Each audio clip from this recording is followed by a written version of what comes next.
Congenital diaphragmatic hernia లేదా CDH గురించి తెలుసుకుంటున్నాం. చాలా మంది పేరెంట్స్ ఇది ఎప్పుడు ఎలా ఫామ్ అవుతుందో అడుగుతున్నారు. హాయ్, నేను doctor J Srinivas Kishore, me paediatric surgeon and paediatric urologist. చూడండి, కంజనైటల్ డయాఫ్రమాటిక్ హెర్నియా అనేది ఒక కంజనైటల్ అనామలీ, అంటే పుట్టుకతో వచ్చే ఒక లోపం. సో బిడ్డ తల్లి గర్భంలో ఉన్నప్పుడే మొదటి 3 నెలల్లోనే ఈ డయాఫ్రమాటిక్ హెర్నియా అనేది ఏర్పడుతుంది. ఇంతకుముందు వీడియోలో చెప్పినట్టు డయాఫ్రమ్ అనే ఒక కండరము మన రెస్పిరేటరీ సిస్టమ్, అంటే ఈ ఊపిరితిత్తులు, ఈ సిస్టమ్ని మన ఉదర భాగం అంటే కడుపు, పేగులు వీటి నుంచి సపరేట్ చేస్తుంది. ఎప్పుడైతే డయాఫ్రమ్ అనేది సరిగా ఏర్పడదో ఆ గ్యాప్లో నుండి ఉదర భాగంలో ఉన్న పేగులు, అవయవాలు కాస్త ఛాతీ భాగంలోకి చేరి ఊపిరితిత్తు ఎదుగుదలను ఆపేస్తాయి. అయితే ఎప్పుడైతే ఈ పేగులు ఇవన్నీ ఛాతీ భాగంలో చేరుతాయో అదే సమయంలో ఊపిరితిత్తుల్లో యాక్చువల్గా ఈ శ్వాసనాళాల విభజన జరుగుతూ ఉంటుంది.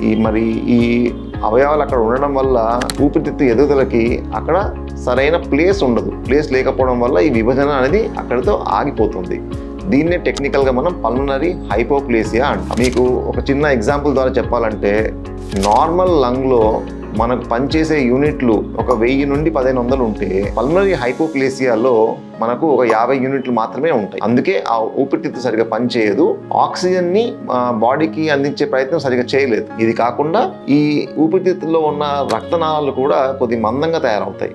దీనివల్ల మనకు పల్మనరీ హైపర్ టెన్షన్ అనేది స్టార్ట్ అవుతుంది. హైపర్ టెన్షన్ అంటే బ్లడ్ ప్రెషర్ ఎక్కువగా ఉన్నదని హైపర్ టెన్షన్ అంటాం. సో ఈ ఊపిరితిత్తుల్లో ఉన్న బ్లడ్ వెజల్స్లో ఈ బ్లడ్ ప్రెషర్ అనేది బాగా పెరిగిపోతుంది. ఇది కూడా ఒక మేజర్ సమస్య.